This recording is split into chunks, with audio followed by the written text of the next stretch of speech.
Assalomu alaykum. Biz bu videoni maxsus Din hayotdir deb nomlangan Telegramdagi internet guruhimiz uchun olyapmiz. Siz din haqida ko'p eshitgansiz. Asosan din bu Alloh bilan bo'ladigan munosabatlar majmuasi deb qaraladi. Lekin din insonlar orasidagi munosabatlar majmuasi hamdir. Agar buni hammasini jamlaydigan bo'lsak, din insonning hayoti degan ma'no ham kelib chiqadi. Albatta, insonning hayoti har xil bo'lishi mumkin. Bu inson haq dinda yoki nohaq dinda deb ham qaralishi mumkin. Biz albatta Allohni nazarda tutamiz. Haq din haqida gapirayotganda, ya'ni bir haq Alloh yoki bir Tangri yoki bir iloh haqida gapiramiz. Va bu iloh haqida gapirayotganimizda biz boshqa narsalarni qo'yib hayotning bir qismi sifatida dinga qarashimiz mumkin. Masalan, insonlar o'sha o'zimizni islom dinida yoki boshqa dinlarda dinga bu hayotning bir qismi deb qarashadi. Ya'ni masalan, o'zimizda musulmon dinini olib qaraydigan bo'lsak, bu yerda o'sha 5 vaqt namoz, Ramazon ro'zasi, zakot, hajga borish, shahodat keltirish kabi ishlar bu dinga oid ishlar hisoblanadi. Qolgan narsalar esa dindan tashqari, ya'ni insonning oddiy hayoti hisoblanadi. Bu noto'g'ri yondashuv. Chunki inson tarixida agar biz e'tibor qiladigan bo'lsak, mana shu Bani Isroil xalqining tarixi bor.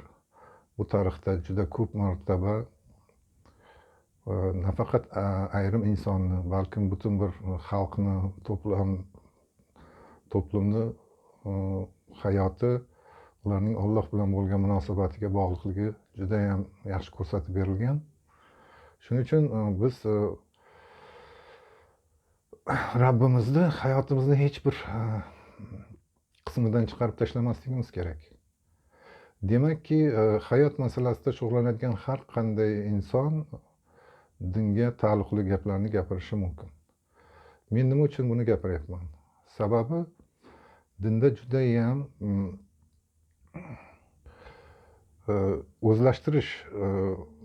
dinni o'zlashtirish masalasi yotibdi. Ya'ni din haqida mullalar yoki bir ma'lumot olgan insonlar gapirishi mumkin deb qaraladi. Aslida esa bunday bo'lishi kerak emas. Chunki din ayrim bir mutaxassislarning ishi emas. Din bu har qanday qiziqadigan tomonlar uchun kerakli bo'lgan ish. Chunki har bir inson seni o'qituvching bo'ladimi din masalasida yoki bo'lmaydimi, Alloh oldida albatta javob beruvchidir. Shunday ekan, demak har bir inson din haqida nimadir bilishi shart va biladi ham. Balkim bilganlarini unutib qoldirar, lekin Alloh insonga bir necha marta bu narsalarni esga soladi. Bu balkim o'sha diniy o'qituvchilar tomonidan amalga oshirilar, balkim boshqa insonlar tomonidan amalga oshirilar, balkim yurakka to'g'ridan to'g'ri berilar.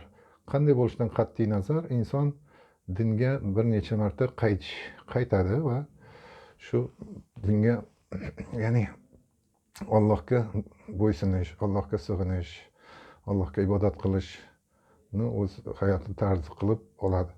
Ana endi qarang, masalan, bizda men aytdimki, hayotni bo'lish bor.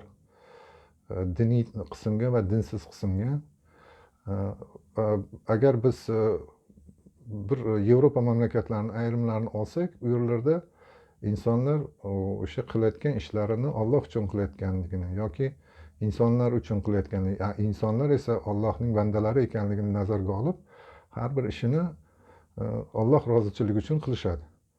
Mana shunday insonlar bor. Bu o'sha Yevropani yoki Amerika, masalan, Shimoliy Amerikaning rivojlanishiga va boshqalarga juda ham katta ta'sir ko'rsatgan. Sababi ular dinni o'z hayotlaridan hayotlarning bir qismi deb qaramaydi. Ya'ni din ular uchun hayotning butunligidir. Albatta ularda ham xatoliklar bor. Bu haqda biz o'z guruhimizda gapirib boramiz. Bu guruhni ochishlarning asosiy sabablaridan biri mana shu ishga har qanday insonlarni, qiziquvchilarni, yuraklari shunga tortgan insonlarni jalb qilish. Ya'ni din muammolarini hal qilishda har qanday Allohga ishonuvchi inson qatnashishini xohlagan bo'lardik. Albatta Allohga ishonmaydiganlar ham bu ishda qatnashishlari mumkin, chunki ularni ham savollari bo'ladi va bu savollarga biz javob topishga urinish orqali bu narsalarni o'zimiz uchun ham, ular uchun ham ochib olishimiz mumkin.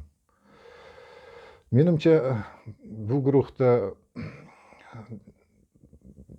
yetarli bizda yordamchilar bo'ladi, chunki o'zbek Telegram kanallarida men bunday guruhlarni ko'rganim yo'q, balkim bordir.